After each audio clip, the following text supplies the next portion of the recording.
Goals को लेके क्या वो अहम चीजें हैं जो लोग मिस आउट कर जाते हैं? Life is all about choices we make.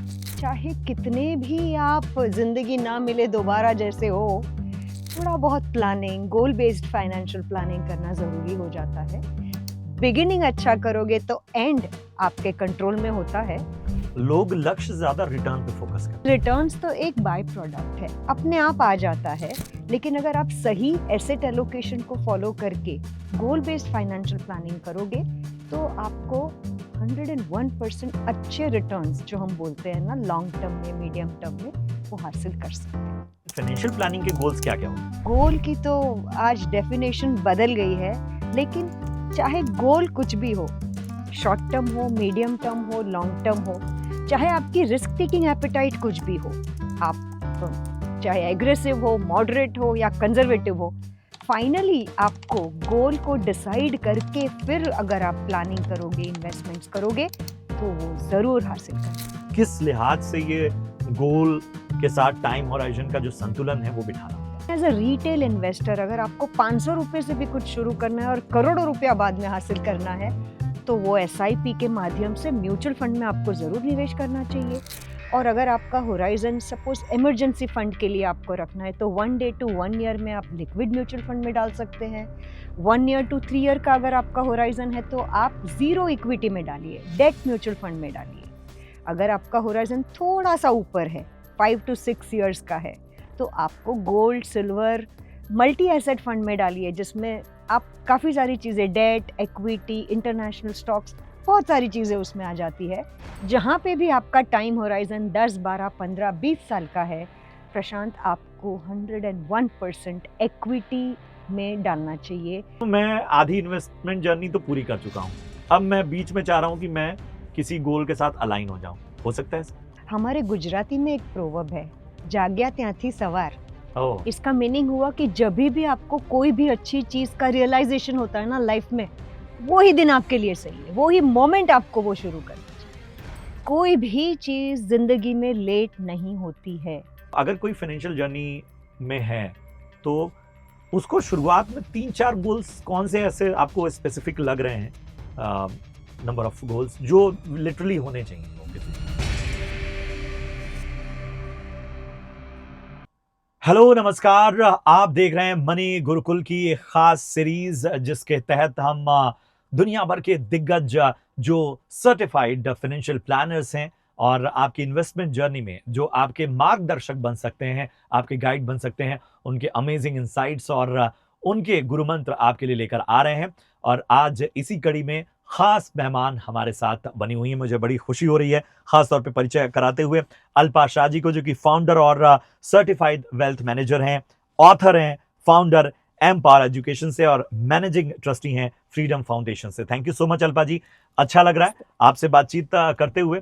और बड़े इंटरेस्टिंग विषय पे हम बात कर रहे हैं जो शायद बहुत बाद में लोगों को समझ में आया है। गोल्स, इन्वेस्टमेंट के साथ जो गोल्स जो हैं उनका अटैच होना बहुत ही आवश्यक होता है, लेकिन लोग अक्सर इसको नजरअंदाज करते थे। आपने अपने अनुभव से, अपनी एक्सपीरियंस से क्या कुछ देखा कि खास तौर पे गोल्स को लेके क्या वो अहम चीजें हैं जो लोग मिस आउट कर जाते हैं? थैंक यू प्रशांत, आपने ये शो में मुझे इनवाइट किया और मेरे दिल के जो बहुत करीब है गोल बेस्ड फाइनेंशियल प्लानिंग, मैं आज उस मुद्दे पे बात करने वाली हूँ। देखिए, life is all about choices we make, है ना? क्या खाना है, किससे शादी करनी है, क्या पढ़ाई करनी है, कहाँ कितना पैसा खर्च करना है, कहाँ निवेश करना है, इट्स ऑल अबाउट चॉइसेस। तो मुझे ये लगता है कि चाहे कितने भी आप ज़िंदगी ना मिले दोबारा जैसे हो, थोड़ा बहुत प्लानिंग, गोल बेस्ड फाइनेंशियल प्लानिंग करना ज़रूरी हो जाता है, क्योंकि एक दिशा मिलती है, एक लक्ष्य मिलता है आपको। और जैसे वो बोलते हैं ना कि journey is also equally beautiful if yes. Your destination you want to enjoy. बस वैसा ही कुछ है कि अगर आप प्लानिंग पूर्वक थोड़ा-सा बिगिनिंग अच्छा करोगे तो एंड आपके कंट्रोल में होता है। और यही मुद्दा है कि मैं हर किसी को बोलती हूँ कि आपको अपना गोल एक सेट करके प्रॉपर तरीके से, प्रोसेस ड्रिवन वे से अपना फाइनेंशियल प्लानिंग करना चाहिए। इनफैक्ट प्रशांत, छोटा बच्चा भी अगर कोई टॉय मांग रहा है तो हम उनको बोलते हैं कि देखो आप अपने पिगी बैंक में थोड़ा थोड़ा पैसा जमा करो और फिर हम आपको ये टॉय दिलाएंगे, तो वो उसके लिए गोल हो गया ना। तो वैसे ही मुझे लगता है कि हमारे ज़िंदगी के सारे गोल्स जो है वो प्रॉपर फाइनेंशियल प्लानिंग से हम ज़रूर हासिल कर सकते हैं। चलिए, आपने बहुत अहम बात की, क्यों कोई लक्ष्य आवश्यक होता है। जब आप किसी लक्ष्य से स्टिक होते हैं, तो वो लक्ष्य आपको अचीव करने के लिए आपको जो भी पैरामीटर्स अपनाने हैं, जो भी छोटी-छोटी एफर्ट्स लगाने हैं और वो एफर्ट्स बाद में एक बड़े कहीं न कहीं आपके एफर्ट्स में तब्दील होते हैं और वो एक बड़ा आउटकम देते हैं। लेकिन अल्पा जी, मुझे जो मेरी ऑब्जर्वेशन है, जो मैं देखता हूँ, वो ये है कि लोग लक्ष्य से ज़्यादा रिटर्न पे फोकस करते हैं। जी, ये समस्या है? बहुत बड़ी समस्या है और ये एकदम सही है, क्योंकि काफ़ी आजकल लोगों को सब शॉर्टकट, फटाफट, जल्दी सब चाहिए। पेशेंस लेवल जो हैं वो थोड़े से कम हो गए हैं लोगों में, और सबको 1 साल में डबल के रिटर्न्स, या जो बोलते हैं ना कि एक हमने ये मिस कर दिया, वो बहुत आजकल लोगों की साइकोलॉजी में आ गया है। तो यस, किसी को गोल्स वगैरह से ज़्यादा आज के ज़माने में रिटर्न्स, मटीरियलिस्टिक चीज़ें, बहुत सारा शायद पीयर प्रेशर और शो ऑफ भी है। और यही रीज़न है कि हर कोई आज आज के ज़माने में हर कोई, मुझे ऐसा लगता है कि रिटर्न्स पहले देखता है और फिर गोल के बारे में डिस्कस करता है।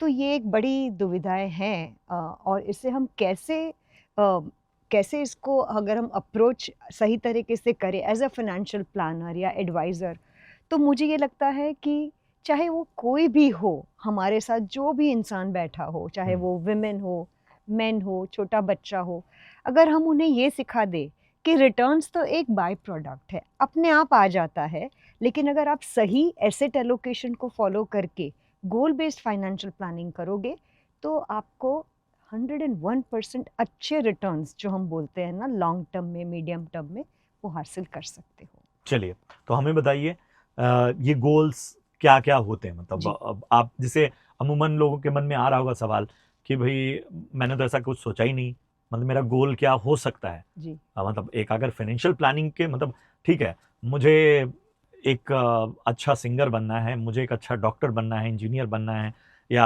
आप जैसा फाइनेंशियल प्लानर बनना है, तो ये तो बड़े क्लियर होते हैं हमारे, जो कि कंडीशनिंग वैसी होती है। लेकिन फाइनेंशियल प्लानिंग के गोल्स क्या-क्या होते हैं?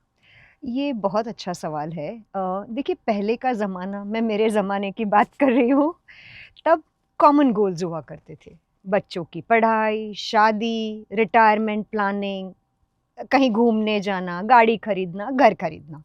लेकिन अगर आज के कॉम्प्लेक्स ज़माने में आप मुझे पूछो, तो सबके गोल्स इतने हटके हैं और इंडिविजुअलिस्टिक है। आप सोच भी नहीं सकते हैं कि कितने सारे यंगस्टर्स को मैं मिलती हूँ जिनको 35 में रिटायर होना है। हुँ।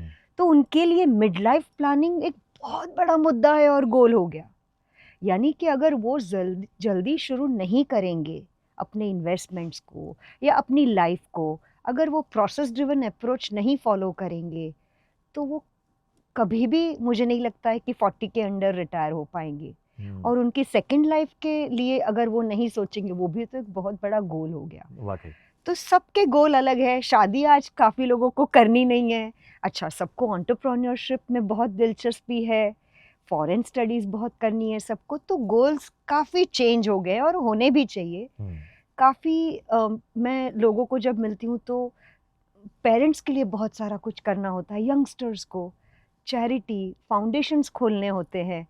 तो गोल की तो आज डेफ़िनेशन बदल गई है, लेकिन चाहे गोल कुछ भी हो, शॉर्ट टर्म हो, मीडियम टर्म हो, लॉन्ग टर्म हो, चाहे आपकी रिस्क टेकिंग एपेटाइट कुछ भी हो, आप अ, चाहे एग्रेसिव हो, मॉडरेट हो या कंज़र्वेटिव हो, फाइनली आपको गोल को डिसाइड करके फिर अगर आप प्लानिंग करोगे, इन्वेस्टमेंट्स करोगे, तो वो ज़रूर हासिल कर पाओगे। बिल्कुल, और ये इम्पोर्टेंट इसलिए भी है क्योंकि वो गोल का नेचर बताता है कि आपका अप्रोच क्या होना चाहिए, आप का दायरा कैसा होना चाहिए, आपकी रिस्क लेने और उसे बर्दाश्त करने की, उसमें पेशेंस दिखाने की आपकी क्षमता कैसी होनी चाहिए। अल्पा जी, मतलब मुझे तो ऐसा लग रहा है कि मैं कितने सारे मेरे मन में सवाल हैं, मैं शायद अपने पर्सनल सवाल भी आपसे कर लूँगा। लेकिन अमूमन जब इन्वेस्टिंग की बात आती है तो बात आती है टाइम की, ठीक है। हम हमेशा मार्केट को कहते हैं कि हम मार्केट को टाइम नहीं कर सकते, लेकिन इन्वेस्टिंग की जब बात आती है तो होता है कि भाई टाइम होराइजन बहुत जी, इंपॉर्टेंट है। जी। तो हमें जरा बताइए कि किस लिहाज से ये गोल के साथ टाइम होराइजन का जो संतुलन है वो बिठाना होता है। बहुत अच्छा सवाल है ये प्रशांत। और हम इनको हमारी लैंग्वेज में बोलते हैं कि you have to map your investments with your goals. देखिए, कोई भी प्रोडक्ट, कोई भी स्कीम खराब नहीं होती है। क्या आपने उनको सही जगह फिट किया है? क्या आपने प्रॉपर एसेट एलोकेशन फॉलो किया है? रिस्क टेकिंग एपेटाइट, कब आपको पैसा वापस चाहिए, कौन सा गोल आपको अचीव करना है उस पर्टिकुलर इन्वेस्टमेंट से, क्या ये सारी चीज़ें आपने अपनी उम्र को ध्यान में रखते हुए अपना इन्वेस्टमेंट किया है कि नहीं? ये बहुत इम्पॉर्टेंट है। तो गोल बेस्ड फाइनेंशियल प्लानिंग में अगर आप टाइम होराइजन की बात करें, तो अगर म्यूचुअल फंड एक बहुत ही बढ़िया प्रोडक्ट है, चलो उसी के बारे में बात करते हैं। हालांकि बहुत सारे प्रोडक्ट्स हैं, लेकिन एज अ रिटेल इन्वेस्टर अगर आपको 500 रुपये से भी कुछ शुरू करना है और करोड़ों रुपया बाद में हासिल करना है, तो वो एसआईपी के माध्यम से म्यूचुअल फंड में आपको ज़रूर निवेश करना चाहिए। और अगर आपका होराइजन सपोज इमरजेंसी फंड के लिए आपको रखना है, तो 1 डे टू 1 ईयर में आप लिक्विड म्यूचुअल फंड में डाल सकते हैं। 1 ईयर टू 3 ईयर का अगर आपका होराइजन है, तो आप ज़ीरो इक्विटी में डालिए, डेट म्यूचुअल फंड में डालिए। अगर आपका होराइजन थोड़ा सा ऊपर है, 5 टू 6 ईयर्स का है, तो आपको gold, silver, multi asset fund में डालिए, जिसमें आप काफ़ी सारी चीज़ें, डेट, इक्विटी, इंटरनेशनल स्टॉक्स, बहुत सारी चीज़ें उसमें आ जाती है, जिसमें आपको रिटर्न्स भी थोड़े से ज़्यादा मिलने के चांसेस है। और फाइनली आपके जो लॉन्ग टर्म गोल्स है, रिटायरमेंट प्लानिंग, बच्चों का प्लानिंग, मिड लाइफ प्लानिंग, जहाँ पे भी आपका टाइम होराइजन 10, 12, 15, 20 साल का है, प्रशांत, आपको 101% इक्विटी में डालना चाहिए। या तो आप डायरेक्टली इक्विटी में डालो अगर समझदार हो तो, और अगर आपके पास टाइम नहीं है, रिसर्च करने की क्षमता नहीं है, आप साइकोलॉजी अपनी मेंटेन नहीं कर पा रहे हो, तो फिर आपको सिर्फ और सिर्फ म्यूचुअल फंड में जाके आपका निवेश करना चाहिए। और वो भी बहुत ही बेहतर तरीका है सिस्टमैटिक इन्वेस्टमेंट प्लान, जिसमें SIPs। आपको कंपाउंडिंग, लॉन्ग टर्म, डिसिप्लिन, हर चीज़ में फ़ायदा है, और आप इन्फ्लेशन को ज़रूर बीट करोगे। देखिए, हर चीज़ में एक बहुत इम्पॉर्टेंट अहम मुद्दा ये भी है कि हम जो कर रहे हैं उसमें रियल रेट ऑफ रिटर्न्स हमें क्या मिल रहा है। सपोज आज आपको स्काई डाइविंग करना है लेकिन पैसे नहीं है, हाँ, और आपकी उम्र छोटी है, तो आपको अगर स्काई डाइविंग 25 साल के पहले ही करना है, शायद 25 साल के बाद आप ना रिस्क लो वो, या 30 साल के बाद, पर पैसा नहीं है अभी, तो आपने क्या किया, अभी एक स्काई डाइविंग सपोज आज की तारीख में 1 लाख रुपया है, आपको उसमें इन्फ्लेशन को जोड़ के इन्फ्लेशन एडजस्टेड अगर आप इन्वेस्टमेंट करोगे, ये गोल हो गया आपका। सही बात है। तो मैं 5 साल के बाद अगर मुझे स्काई डाइविंग करना है और ये 1 लाख का 1.5 लाख हो गया, तो आपका 1 लाख रुपया सफिशिएंट नहीं है, तो आपको निवेश 1.5 लाख रुपया मिले वैसा कुछ करना है। ये होता है गोल बेस्ड फाइनेंशियल प्लानिंग। चलिए, और ये मुझे बड़ा इम्पोर्टेंट एक कहीं मैंने पढ़ा था, आपकी बात सुनते हुए याद आया कि जहाँ पहुँच रहे हैं सब लोग छलांगे लगा के, जहाँ पहुँच चुके हैं सब लोग छलांगे लगा के, वहाँ पहुँचेंगे हम भी, मगर धीरे धीरे। यही क्या बात मूल मंत्र होना चाहिए। एक और इम्पॉर्टेंट चीज़ है, आपने बताया कि बच्चों की पढ़ाई, शादी, या बाकी आपके अगर एडवेंचर्स के लिए भी आपको आपके गोल्स हो सकते हैं, वैसे वेकेशंस के लिए गोल्स हो सकते हैं।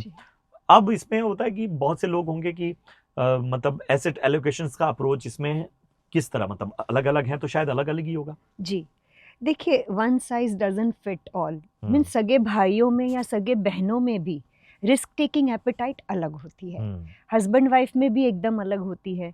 तो हमें क्या करना चाहिए ना, कि अपने रिस्क टेकिंग एपेटाइट, यानी कि अगर हम मॉडरेट है, ज़्यादा कंजर्वेटिव भी नहीं है और ज़्यादा एग्रेसिव भी नहीं है, तो हमें उस हिसाब से हमारे प्रोडक्ट और स्कीम सिलेक्शन करने चाहिए।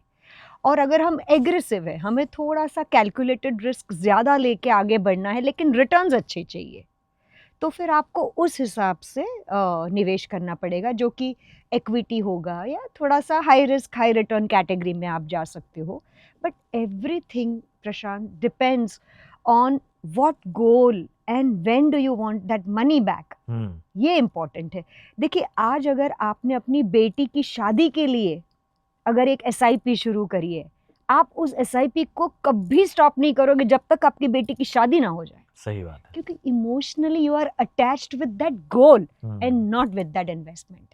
तो मैं तो ये कहूंगी कि म्यूचुअल फंड स्कीम्स की या कोई भी प्रोडक्ट के नाम है ना बड़े सुस्त होते हैं, तो वो नाम पे मत जाइए, आप उसको अपने गोल का नाम दे दीजिए। सही बात कि ये मेरी बेटी की शादी का SIP, ये मेरे पेट का SIP, ये मेरी माताजी का SIP।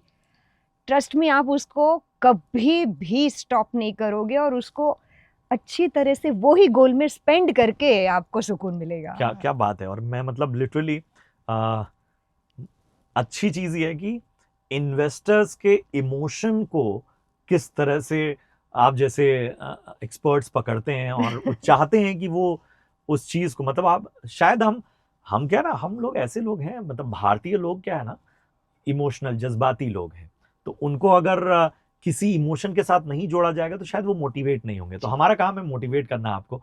आपके पैसे बचेंगे तो हमें थोड़ा ही फायदा हो रहा है, लेकिन हमारी कोशिश यही है कि आप ज्यादा से ज्यादा पैसे बचाएं। एक चीज आपने बताई कि अच्छा ऐसे भी लोग होते हैं क्या कि ठीक है हमारा पैसा लीजिए और ठीक है इतने साल में जितना भी हो जाएगा हमें चले, मतलब कोई गोल नहीं है या क्लैरिटी नहीं है, मतलब ऐसे भी लोग आते होंगे? मतलब ये मेरा कॉमन सेंस सवाल है, मतलब मुझे लगा कि ऐसे लोग भी होते होंगे जो कहते होंगे ठीक है मैं इतने साल इतना पैसा दूंगा, जितना भी आएगा मुझे चलेगा। है, बहुत दुख के साथ मैं ये बोल रही हूँ कि काफी लोग कंफर्ट जोन में भी होते हैं। अच्छा। काफी लोग बहुत जो पैसे वाले होते हैं उनको भी ज्यादा पड़ी नहीं होती है, लेकिन एक्चुअली बहुत हद तक जितनी महिलाएं मैं जिसको मिलती हूँ ना, जो होम मेकर्स है या ये पर्टिकुलर नेचर या फीचर जो है ना, वो उनमें मैं बहुत हद तक मैं देखती हूँ। क्योंकि कहीं ना कहीं उनको लगता है कि हर दिन समान ही है, हर चीज़ जो आज चल रही है वो फ्यूचर में भी वैसे ही चलने वाली है, और उनको लगता है कि ठीक है थोड़ा बहुत पैसा बच गया तो या तो ज्वेलरी ले लेंगे या फिर शॉपिंग कर लेंगे या कुछ कहीं किसी को दे देंगे। तो ये रवैया ज़रूर है लोगों में, और मुझे ऐसा लगता है कि ये बैकवर्ड कैलकुलेशन होना चाहिए, ना कि आपका थोड़ा पैसा बच गया और आपने कोई गोल बना दिया और आपने निवेश कर दिया। वो आपको कभी भी मज़ा नहीं आएगा। पहले आप you sit back, relax, consult a very good financial planner और an advisor जो आपको सही मायने में सिखा सके कि आपकी ज़िंदगी के क्या लक्ष्य है और आपको कैसे उसको हासिल करना है और कितना पैसा लगेगा। अगर हम इसका रिवर्स रिसर्च करके, पूरा स्टडी करके ये सारी चीज़ें हम अगर करेंगे तो इसका फ़ायदा बहुत अच्छा होगा। दूसरी बात, हम पैसा निवेश तो कर देते हैं पर फिर वो गोल अचीव करना भी भूल जाते हैं। ये भी बड़ी दिक्कत है, क्योंकि हमने कुछ शुरू कर दिया लेकिन उसके बाद हमें अता पता ही नहीं है। तो प्लीज़ ये कभी मत होने देना। जिसके लिए हमने वो निवेश किया है वो पैसा उन्हीं पे आपको स्पेंड करके, उन्हीं के लिए आपको ये यूज़ करके अपने गोल बेस्ड फाइनेंशियल प्लानिंग का पूरा फ़ायदा उठाना है। अगर आपने अपनी मेड के लिए कुछ किया है, अगर आपने अपने पेट के लिए कुछ किया है, इंश्योर करिए कि आपको वो पैसा वहीं पे जाना चाहिए और उनको वो खुशी प्राप्त होनी चाहिए। तभी जाके ये गोल बेस्ड फाइनेंशियल प्लानिंग का मीनिंग है।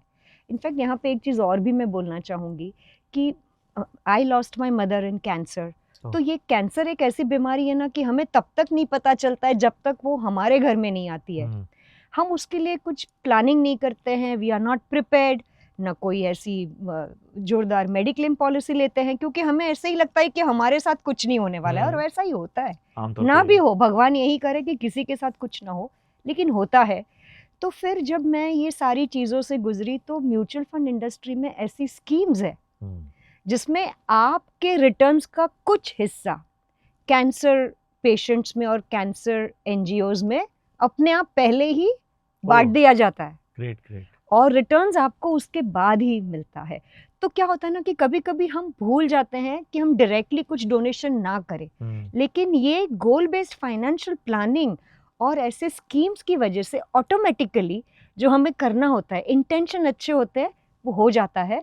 और आप देखिए ना कि मेरा कंट्रीब्यूशन हो गया ना, जो मुझे कैंसर पेशेंट्स के लिए, नीडी पेशेंट्स के लिए करना था, वो म्यूचुअल फंड के थ्रू हो गया, मेरे इन्वेस्टमेंट्स के थ्रू हो गया, इससे बेहतर क्या हो सकता है? बिल्कुल, मतलब कहते भी हैं एक पंथ कई काज, जो हम आमतौर पे कहते हैं। एक चीज़ और समझना चाहेंगे, मतलब अ, अभी वाली जो मार्केट की वॉलेटिलिटी है काफ़ी कुछ समय से, वो भी इन्वेस्टर्स को बड़ा परेशान कर रही है। तो ये क्या गोल्स को या इन्वेस्टिंग जर्नी में भी परेशान करती है लोगों को? बहुत, बहुत परेशान करती है। इनफैक्ट कभी-कभी तो हम खुद भी परेशान हो जाते हैं। अब मैंने गोल्ड सिल्वर इतना नहीं खरीदा था, क्योंकि हम तो इक्विटी वाले हैं, हम तो म्यूचुअल फंड्स वाले हैं, हो सकता है ना। तो देखिए, फाइनली हम सब ह्यूमन बीइंग है और हम सबका दिल होता है जो नाजुक होता है ये सब चीज़ों में।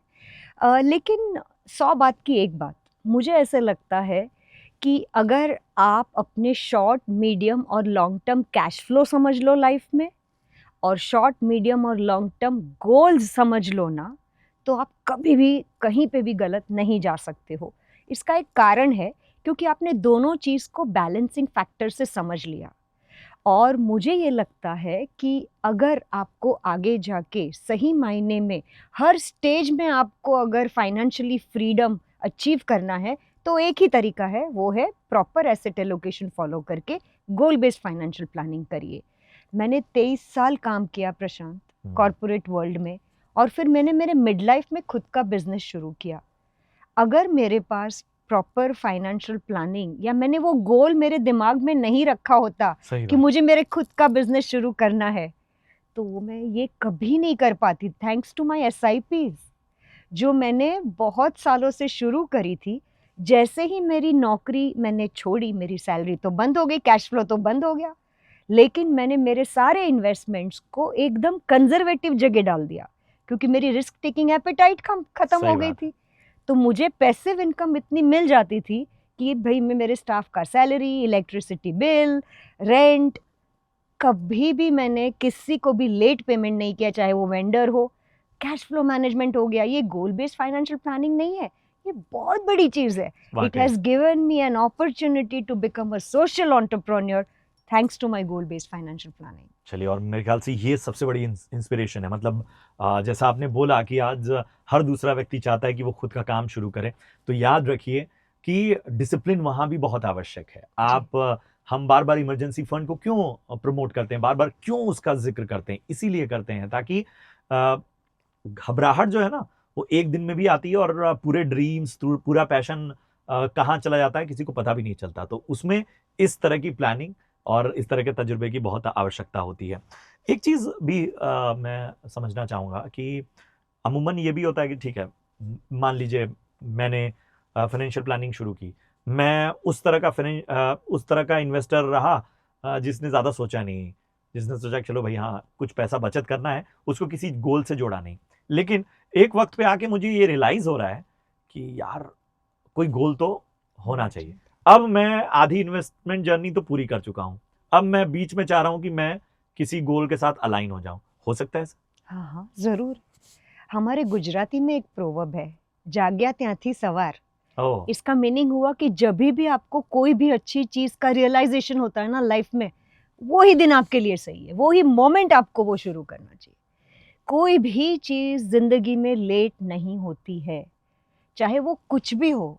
तो मेरे हिसाब से चाहे आप मिड लाइफ में हो, आप रिटायरमेंट प्लानिंग के नज़दीक हो, या मैं तो बोलूँगी कि अगर 20 साल का बच्चा है ना, लड़का है या लड़की है, वो भी बहुत बड़ी हो गई, क्योंकि अगर उन्होंने अपनी इन्वेस्टमेंट 1 साल से अपने उनके पेरेंट्स ने अगर शुरू कर दी होती, तो 20 साल का कंपाउंडिंग उनको तब मिल जाता था, है ना? तो कोई भी उम्र में आप हर चीज़ कर सकते हो, और आप लेट भी हो, तो ये आपको बिल्कुल घबराना नहीं है। दूसरा, मैं यहाँ पे ये भी बताना चाहूँगी कि एक 30-30 का चैलेंज होता है प्रशांत। हुँ, हम 30 साल तक काम करते हैं, 25 से 55, हुँ, और 55 से 85 हम रिटायरमेंट स्टेज के लिए जिएंगे। हुँ, और महिलाएं जो है वो पुरुषों से ज़्यादा जिंदा रहती है, हुँ। छोटी भी होती है शादी सही बात के है। उसमें। तो आप समझिए कितना इम्पोर्टेंट हो जाता है कि कोई भी उम्र में आपको ये शुरू करना चाहिए, आप कभी भी लेट नहीं हो, क्योंकि अगर आगे जाके भी आपने नहीं किया तो बहुत ही गलत हो जाएगा। और मेरे हिसाब से सिर्फ टाइम होराइजन जो है वो आपको अपनी उम्र के साथ जोड़ना पड़ेगा when you are doing goal based financial हुँ, प्लानिंग। यानी कि अगर आप 55-60 इयर्स के हो, तो आप पूरा पैसा इक्विटी मार्केट में नहीं लगा सकते। सही बात है। तो सिलेक्शन जो है वो आप समझ बूझ के करिएगा। बहुत सारे चॉइसेस है लाइफ में, और आप कभी भी लेट नहीं हो। कभी भी डरिए मत कि मैंने ये नहीं किया, मैं ये नहीं कर पाई, ये मैं रह गई। ऐसा कुछ होता ही नहीं ज़िंदगी में। अगर आज भी नहीं करोगे तो आगे जाके और पछतावा होगा। तो प्लीज़ अभी से अभी शुरू कर दीजिए। एक चीज़ यहाँ पे और बताना चाहूँगी कि अगर आपने अपनी एसआईपी 5 साल लेट शुरू करी, प्रशांत पूछ रहे हैं ना कि अगर किसी को लगता है मैं लेट हो गया, नहीं किया, क्या मैं आज से कर सकता हूँ? 5 साल लेट अगर आपने अपनी एसआईपी शुरू करी तो आपका पैसा आधा हो गया जब आप रिटायर होंगे। और प्रशांत 15 साल जो आप निवेश करते हो ना, इनिशियल 15 इयर्स, सही बात है। तब आपका पैसा बहुत छोटा दिखेगा। आपको हम्म, लगेगा ये क्या क्या? मैडम इतना चिल्ला चिल्ला के बोल के गई, प्रशांत ने इतना समझाया, कुछ दिख ही नहीं रहा है। लेकिन 15 साल के बाद your money will start working so fast कि हर 5 साल में आपका पैसा डबल होता जाए। हाँ, यानी कि 80% of your wealth you will create in the initial 15 years of your spending habits and your investments habits. इसीलिए हम इंसिस्ट करते हैं कि गोल, लक्ष्य, प्लानिंग बहुत ज़रूरी है, नहीं तो पैसा बनेगा नहीं। नहीं। चलिए, तो ये बहुत इम्पोर्टेंट है, और इम्पोर्टेंट इसलिए भी है क्योंकि अमूमन जो है अपने शौक, आप देखते हैं कि आपने बचपन में कुछ शौक शुरू किया, लेकिन कुछ दबावों या कुछ समझौते की वजह से वो शौक पीछे छूट जाता है। फिर आप जब एक वक्त आता है, आप सोचते हैं कि चलो भाई, मुझे क्रिकेट खेलना है, अब मेरे पास समय है, मैं क्रिकेट खेल सकता हूँ, मैं म्यूजिक सीख सकता हूँ, मैं डांस सीख सकती हूँ या सीख सकता हूँ, जो भी। तो आप कई बार उसको बहुत लेट शुरू करते हैं, लेकिन सीखते हैं, और सीखते हैं क्योंकि आपका मन है। तो जी। ऐसे ही अपने शायद मतलब ये एक एग्जाम्पल मेरे सामने था कि आप अपने इन्वेस्टमेंट के साथ भी ऐसा ही करिए। किसी चीज़ को लेट मत मानिए, शुरू जी। कर दीजिए जब भी आपको रियलाइजेशन हो रहा है। बहुत सारे गोल्स आपने बताए, लेकिन जैसे हम अपने एजुकेशन में भी देखते हैं कुछ बेसिक्स हैं। तो अगर कोई फाइनेंशियल जर्नी में है, तो उसको शुरुआत में 3-4 गोल्स कौन से ऐसे आपको स्पेसिफिक लग रहे हैं, नंबर ऑफ गोल्स जो लिटरली होने चाहिए लोगों के जीवन में? जी, ये भी बहुत अच्छा सवाल है। क्योंकि क्लैरिटी नहीं है आजकल लोगों के पास। If you personally ask me ना, किसी को पता ही नहीं है कि उनको चाहे वो करियर में है या चाहे वो अपने बिजनेस में है, ग्रो कैसे करना है। शादी में है तो पता नहीं है कि कैसा लाइफ पार्टनर चाहिए आपको। And that happens with me also. काफ़ी बार क्लैरिटी नहीं होती है। तो मेरे हिसाब से जो मस्ट 3-4 गोल्स है ना, वो आपको एक इमरजेंसी फंड ज़रूर क्रिएट करना चाहिए। स्पेशली कोविड के बाद कोई ये बोल ही नहीं सकता है कि emergency fund is not required. तो अगर आपका 6 महीने का जो खर्चा है, उतना पैसा आपके लिक्विड म्यूचुअल फंड में या गोल्ड ईटीएफ में नहीं है, तो आपने अपना इमरजेंसी फंड या खुद को प्रोटेक्ट नहीं किया है। ये सबसे पहले मेरा गोल में ये एडवाइस रहेगा। दूसरा, प्रोटेक्शन प्लानिंग। हम हमेशा इन्वेस्टमेंट्स की बात करते रहते हैं, लेकिन you have to protect yourself and your family members, specially they are dependent on you. तो आपको term insurance, mediclaim, cancer specific mediclaim, ये सारे जितने भी आपको इसका प्रीमियम सालाना जो भी आ रहा है, उतना तो आपके पास पैसा गोल होना ही चाहिए। अगर आपको लगता है कि आप ये प्रीमियम नहीं पे कर पाते हो, तो उसकी भी एक एसआईपी कर लो। सपोज आपका सालाना प्रीमियम 25,000 रुपया है और आपको डर लगता है कि मेरे पास 25,000 रुपया नहीं बचेगा, तो आपको महीने की 2,000 रुपये की लिक्विड म्यूचुअल फंड में एसआईपी कर देने की। नो क्वेश्चंस आस्क्ड, ये आपको करना ही है। इमरजेंसी फंड हो गया, प्रोटेक्शन प्लानिंग हो गया। फिर अगर आपको लगता है कि मुझे मेरे पेरेंट्स के लिए कुछ करना है, या मुझे मेरे हस्बैंड, वाइफ, बच्चों के लिए कुछ करना है, फैमिली फर्स्ट, आपको वो फैमिली के गोल्स के लिए खुद डिसाइड करिए कि क्या करना है। वो गोल होना ही चाहिए आपकी ज़िंदगी में। और फोर्थ चीज़, आप अपने लिए, जो आपके दिल के बहुत करीब है, चाहे वो आपका पेट हो, चाहे कुछ भी हो, चैरिटी हो, जो आपको ठीक लगता है, उसके लिए एक गोल ज़रूर करिएगा। चाहे वो एडवेंचर भी क्यों ना हो, ट्रैकिंग करना है, आपको जो करना है, अपने लिए एक गोल ज़रूर करना है। ये 4 चीज़ ज़रूर करना। बिल्कुल, और ये मेरे ख्याल से मतलब कहते हैं ना कि अमूमन इन्वेस्टमेंट जर्नी में हम बड़े ट्रेडिशनल चीज़ों को देखते हैं, लेकिन मुझे बड़ा अच्छा लगा कि आपने बताया कि मतलब आपके गोल्स मस्त है। में इतनी वैरायटी हो सकती है। इन सब के बीच में एक सवाल ये आता है कि अमूमन मतलब लोग, मतलब मैं ये दर्शकों के पॉइंट ऑफ व्यू से पूछ रहा हूँ ट्रेंड्स क्या कह रहे हैं, मतलब इस समय का मार्केट जो है, जी। या ओवरऑल अगर हम देखें 2026 में अभी तक के, तो उसमें क्या चीज़ें नज़र आ रही हैं? आपको लगता है कि हाँ, शायद हमें अपने पोर्टफोलियो और बाकी चीज़ों में थोड़े से पैटर्न बदलने होंगे? बहुत फ़र्क है और मुझे तो लगता है कि जनरेशन गैप अभी पहले 10 साल का था, फिर 5 साल का हुआ, अब तो मुझे लगता है 1 साल 6 महीना हो गया है। नहीं, अभी मैं बता रहा हूँ कि शायद एक रूम में आप फैमिली में हैं, तो ही आपको इतना जनरेशन, पहले 2-3 पीढ़ियों का ही होता था। बहुत, बहुत Prashant, we are living in different world. Geopolitical की तो बात ही नहीं कर रही हूँ, मैं तो अपने ही क्लोज़ घर की बात कर रही हूँ। मुझे ऐसा लगता है कि जो पहले के ज़माने में गोल सेटिंग वगैरह हुआ करता था ना, वो अलग था। हुँ, दूसरों के बारे में ज़्यादा सोचते थे, हाँ। पर्पस ड्रिवन होता था। अब क्या हो गया है ना कि कॉन्सेप्ट्स को ज़्यादा इम्पोर्टेंस दिया जाता था, सेफ्टी को ज़्यादा इम्पोर्टेंस दिया जाता था। अब जो है ना, जो अब की यंगर जनरेशन है, जो वो भी बहुत अच्छी है, बहुत प्यारी है, बहुत समझदार है।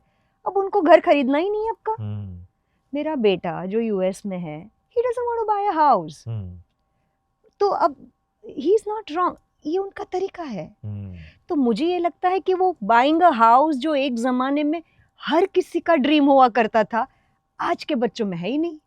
तो इतना सारा ड्रास्टिक चेंज आ गया है और मेरे ख्याल से अभी एक्सपीरियंसेस को ज़्यादा इम्पोर्टेंस दिया जाता है, अर्ली रिटायरमेंट को ज़्यादा इम्पोर्टेंस दिया जाता है और अपने ड्रीम्स को फुलफ़िल करने को ज़्यादा इम्पोर्टेंस दिया जाता है। वो बिल्कुल गलत नहीं है। We have to accept that we are living in this world और ये सारे गोल्स इस हिसाब से अभी डिज़ाइन करने पड़ेंगे। चलिए, और मेरे ख़्याल से इससे बेहतर समाप्त कुछ हो नहीं सकता था। बहुत अच्छा लगा अल्पा जी आपसे जी। बातचीत करते हुए, और सबसे अच्छी चीज़ ये है कि आपने जो लाइफ़ एक्सपीरियंस के साथ चीज़ों को इमोशंस के साथ जोड़ के जो इन्वेस्टिंग और गोल्स के महत्व को बताया, वो वाक़ई ज़बरदस्त था, और आई एम श्योर कि ये सारी चीज़ें लोगों को कनेक्ट करेंगी, और इस तरह के जो एजुकेशनल पॉडकास्ट हैं, वो बहुत आवश्यक हैं जी, आज के दौर में। थैंक यू सो मच, अपना कीमती समय आपने दिया, थैंक यू। और हमारी कोशिश यही है कि इसी तरह से हम आपके लिए बेहतर बातचीत लेकर आएँ। आपके मन में अगर कोई सवाल है, आपके मन में कोई ऐसी चीज़ है जो शायद हम भूल गए हों, हम इस डिस्कशन में शायद उसको शामिल नहीं कर पाए हों, तो आप उस सवाल को बहुत ही साफ-साफ आप कमेंट बॉक्स में लिखिए। हम उन सवालों के भी जवाब अपने आने वाले पॉडकास्ट की सीरीज़ में देने की कोशिश करेंगे। इतने पेशेंस के साथ इस पूरी बातचीत को सुनने का बहुत-बहुत शुक्रिया। म्यूचुअल फंड निवेश बाजार के जोखिमों के अधीन है। योजना से जुड़े सभी दस्तावेजों को ध्यान से पढ़ें।